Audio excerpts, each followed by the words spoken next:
Seahawks, let's go, baby. 4-0 for the first time since 2013, with the chance to be 5-0 for the first time in franchise history. That's right. Happy Blue Friday, everybody. You know what that means. And that means another installment of my 3 keys to the Seattle Seahawks victory against the Minnesota Vikings this coming Sunday on primetime Sunday Night Football.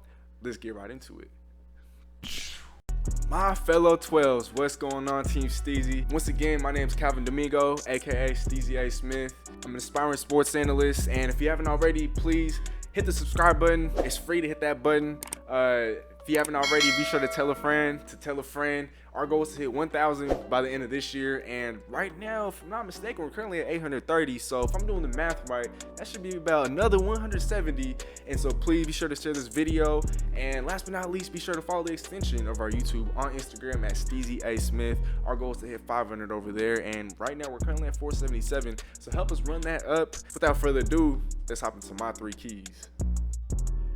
Alright, so key number 1 to beat the Minnesota Vikings this coming Sunday in Seattle is, let's key in on the NFL's reigning and leading rushing leader through week 4 in this man right here, Dalvin Cook. That's right, he's just one of the best running backs in all of football. He also so happens to be one of the best players in all of the NFL. Yes, that man is that good, and the only thing he's really struggled with his entire career is staying healthy. And you know what they all say, the best availability, or the best ability, is availability. And with Dalvin Cook lacking in that department, I think that's kind of what puts him down the pecking order. But if all things were equal and injuries weren't a problem, he definitely, I think, make a case, an easy case, to being a top 2 running back in all the NFL. One of the reasons why I say that we must contain and key in on Dalvin Cook isn't simply because he's that good and he's that dangerous. I'm also looking at Kirk Cousins. Kirk Cousins is most effective when running play action. Well, play action only works when the running game is working. And so if the running game isn't working, then Kirk Cousins isn't necessarily working per se. And Kirk Cousins, with his anemic play all season long, he's looked terrible as a quarterback. If we're to get the worst version of him, then this could be a blowout on Sunday Night Football. Now, with the Seattle Seahawks run defense being regarded as one of the league's best in all the NFL, the unit currently allows under 4 yards a carry. I think that number could slightly be skewed. When you look at all the opponents that we played up to date, Week 1, the Atlanta Falcons and Todd Gurley. Week 2, Cam Newton, Sony Michel, and the horde of running backs that they have in New England. Week 3, the Dallas Cowboys and Ezekiel Elliott, 14 carries for 34 yards.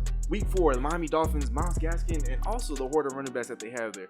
None of those running backs have ever eclipsed 14 carries in a single game. And so one of the reasons why I look at our run defense and look at our ranking, I look at the numbers as somewhat skewed. I think that teams are looking at our pass defense as something so laughable that they don't even need to run the football. And so I think that this coming Sunday is a real test for our run defense, and it's really going to tell us whether or not our run defense is this good or simply somewhere in the middle of the pack.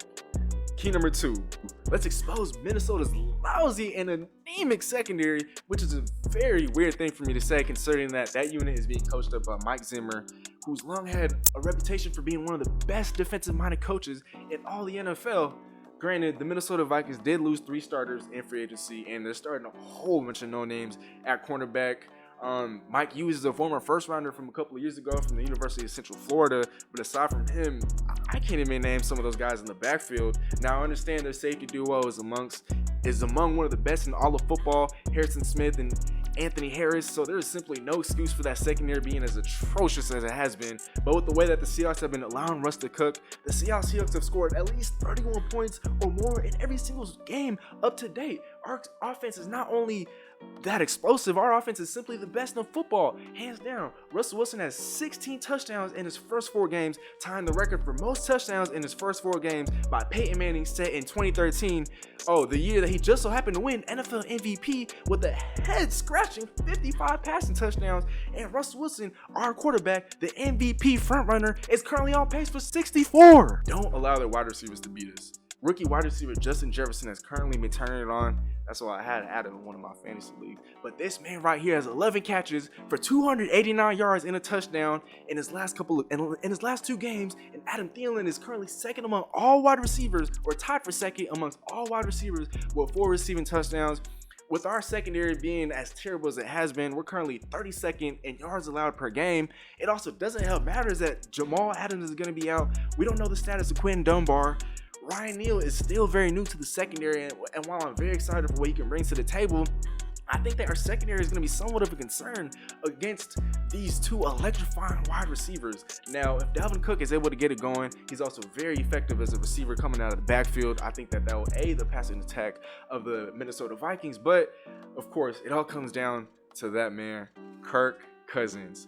That's why I made it such an emphasis to key in on the run game, because if the run game is successful, the pass game is successful. Now, we cannot allow these receivers to beat us with our defense being as banged up as it has been, with our defense struggling the way that it has been and allowing yards. We can't allow these guys to take over the game, because these guys are that good that they could single-handedly take over this game if our secondary is being generous. So key number 3, let's key in on these two electrifying wide receivers in Adam Thielen and Justin Jefferson, and don't allow these guys to beat the top of our defense. All right, y'all, well, that marks the end of this video. Let me know in the comment section below, do my 3 keys sound like good keys to a victor? Do you guys have different keys? If so, be sure to comment below. If you haven't already, once again, please be sure to show us some love. Tell a friend, hit the subscribe button. We got a goal that we're trying to reach by the end of the year, so if you guys can help us out with that, we would truly appreciate it. Be sure to follow our Instagram as well at SteezyASmith. And if you can't get enough of SteezyASmith content, be sure to tune in on the Boelt on my brother's channel at DJSQUABO. You can find us live every single Saturday Pacific time on his channel from 10 a.m. to 12 p.m. We talk all sports, NBA, NFL, college football, whatever's hot in the sports world. And also be sure to check out my big bro at NorbCam on YouTube. He just hit 40K in subs. And be sure to also check out our Seahawks and Minnesota Vikings preview on his channel for our weekly segment, the NorbCam Roundtable. That's going to be it for today, folks. Team Steezy out, and go Hawks.